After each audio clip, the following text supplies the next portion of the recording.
Welcome back to From the South. Forces of the occupying Israeli regime killed 5 Palestinians in raids carried out in the early hours of Sunday, September 26, in the West Bank and Jerusalem. Palestinian authorities described the move as a massacre and called on the international community to prosecute the perpetrators. We have more details in the following report with our correspondent Hisham Wanos. Raids carried out in several towns in the northern West Bank and Jerusalem resulted in clashes and shootings that claimed the lives of 5 Palestinians. The Zionist regime in Tel Aviv claims that the operation was aimed at arresting militants of the Palestinian resistance movement, Hamas, who were allegedly planning imminent attacks against Israeli occupation troops. Que presuntamente planeaban ataques inminentes contra las tropas de la ocupación israelí.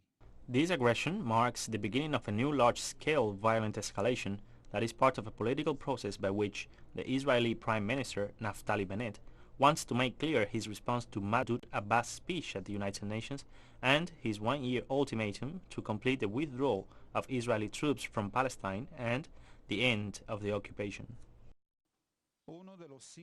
One of the 5 corpses was escorted to his final resting place, while the remaining 4 were withheld by Israeli troops.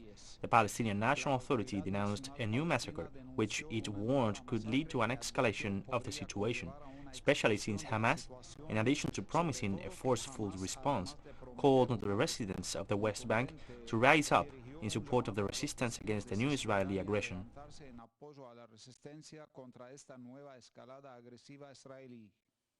We denounce that the so-called international community is acting in a biased way in defense of the Israeli entity and against the Palestinian cause, and in this context we criticize that it remains silent in the face of this new aggression that resulted in the martyrdom of several of our Palestinian brothers.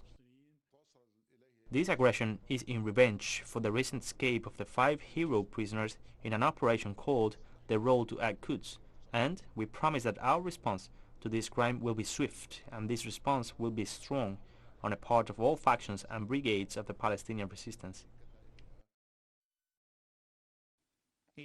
Simultaneously, over 600 settlers stormed the Al-Aqsa Mosque in occupied Jerusalem under the protection of Israeli troops, provocative acts that the Palestinian authorities denounce, together with the raids, the executions which, according to UN figures, claimed the lives of 321 Palestinians from January to September the 20th, as well as arbitrary arrests, house demolitions, and the construction of new settlements, predict a serious deterioration of the situation and an unprecedented escalation of tensions in the occupied Palestinian territories. Hisham, TeleSUR Oriente Medio.